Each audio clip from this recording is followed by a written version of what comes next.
এত করে আপনাকে স্মরণ করলুম প্রভু, আমার ডাকে আপনি সাড়া দেবেন না?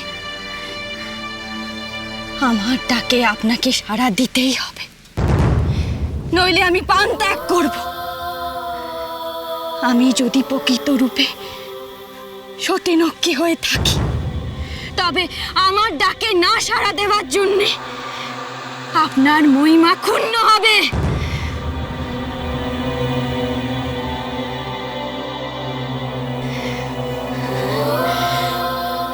আপনি কলঙ্কিত হবেন। আমার ডাকে সাড়া দিন প্রভু, আমার ডাকে সাড়া দিন, আমার ডাকে সাড়া দিন প্রভু।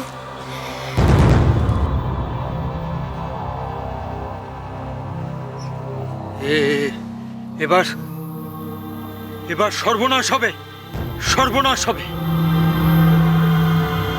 আমরা সতীলক্ষ্মীকে অপমান করেছি, এবার সব শেষ, সব শেষ, সব শেষ হয়ে যাবে। আমরা যদি তোমার প্রকৃত ভক্ত হই মা, তবে এই পাষণ্ডের দল তোমার শক্তির পরিচয় পাক মা, পরিচয় পাক। মা, মাগো, তুমি যদি তোমার মহিমে না দেখাও, এই পাষণ্ডের দল বিশ্বাস করতে না যে তুমি দেবী। তোমার নামে আকতা কুকতা কইছে মা। চমৎকার দেখাও, চমৎকার দেখাও মা। তুমি তুমি এসে আমাদের এখান থেকে মুক্ত করে নিয়ে যাও, মুক্ত করে নিয়ে যাও। জয় জয় মা বেহুলার জয়, জয় জয় জয়, জয় বেহুলা মায়ের জয়। জয় দেবতা মায়ের জয়। চুপ, একদম চুপ। জয় বেহুলা মায়ের জয়, জয় সতী মায়ের জয়। সতী মায়ের জয়। স্তব্ধ হও বন্দির দল।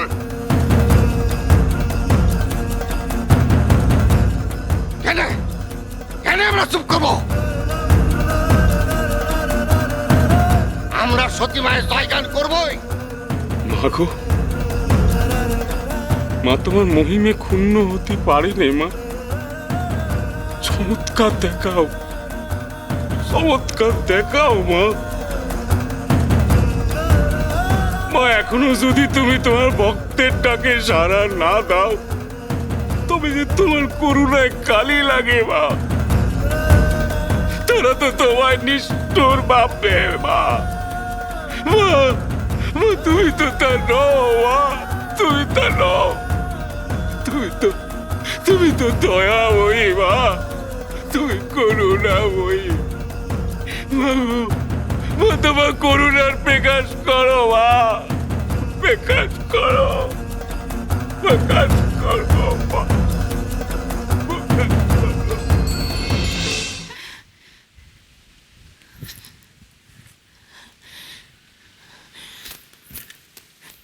এখনো এখনো আপনি আমার ডাকে সাড়া দেবেন না, আমার সহায়তা করবেন না আপনি? তবে আমার মরণই হোক। এক সতীলক্ষ্মীর ডাককে আপনি উপেক্ষা করলেন, আমিও নিজের শপথ পালন করব, প্রাণ ত্যাগ করব, প্রাণ ত্যাগ করব। ও কি করছো তুমি নারী? মরার কথা বলছো কেন? লক্ষ্মীবৃন্দ, এই নারীকে চোখের আড়াল হতে দিও না। যাও, ছোট।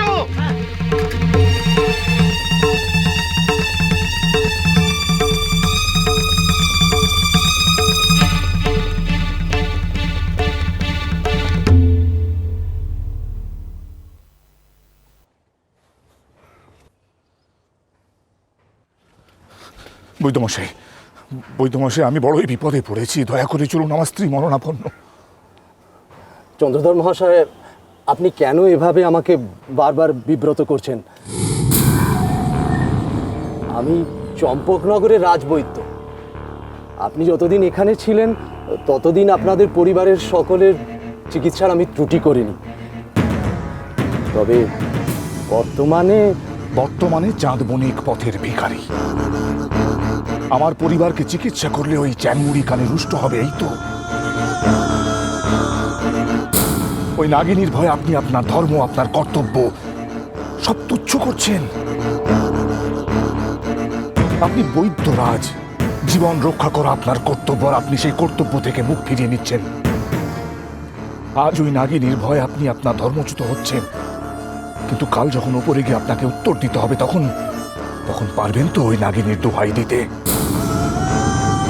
আগের বার আপনি আমাকে বলেছিলেন পালকি নিয়ে আসতে। আপনি খুব ভালো করে জানতেন আমি অক্ষম।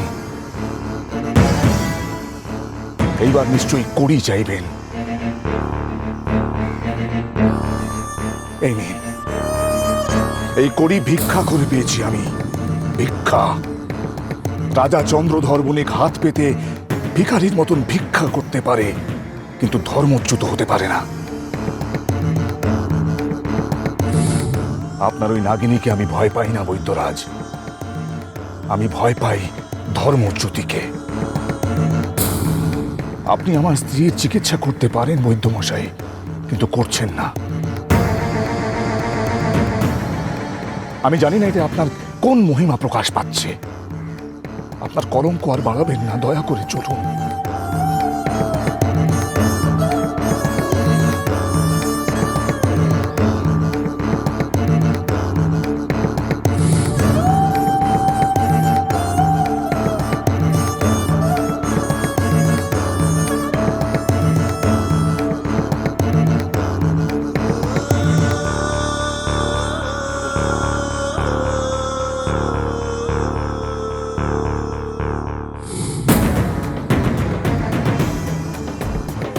এই এখানে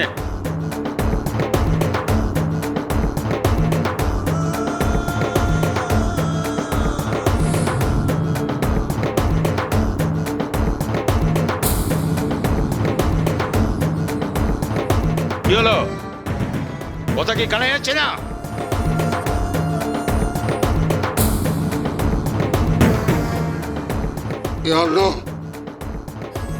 আমরা কেউ মুখে তুলবো না, নিয়ে যাও। কেন খাবি না কেন?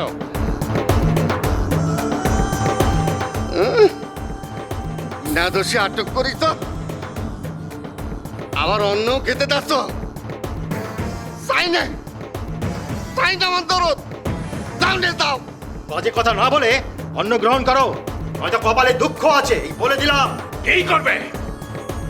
কি করবে? চাবুক মারবে? চাবুক মারো, মারো চাবুক। ওলা সর্দার কাউরে ডরায়নি। আমরা সতী মায়ের সন্তান, ন্যায্য কারণে আমরা প্রতিবাদ করতেছি। মায়ের শক্তি পরিচয় তোমরা এখনো পাওনি। যখন পাবে না তখন বুঝবে কত বড় অন্যায় তোমরা করতেছ। ওই টুকটাক করা মেয়ে মানুষটার চেলা তোরা, তাই না?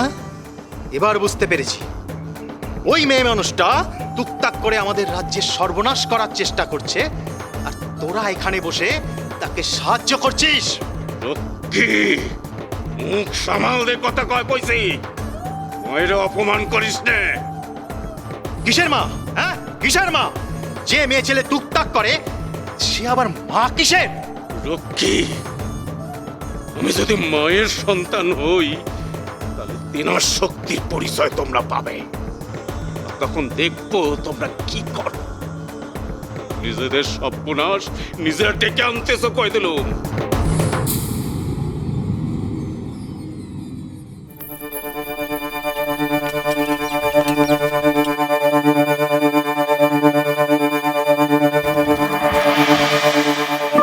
হে বরুণ দেব, এখনো আপনি এই সতী বেহুলাটাকে সাড়া দিলেন না।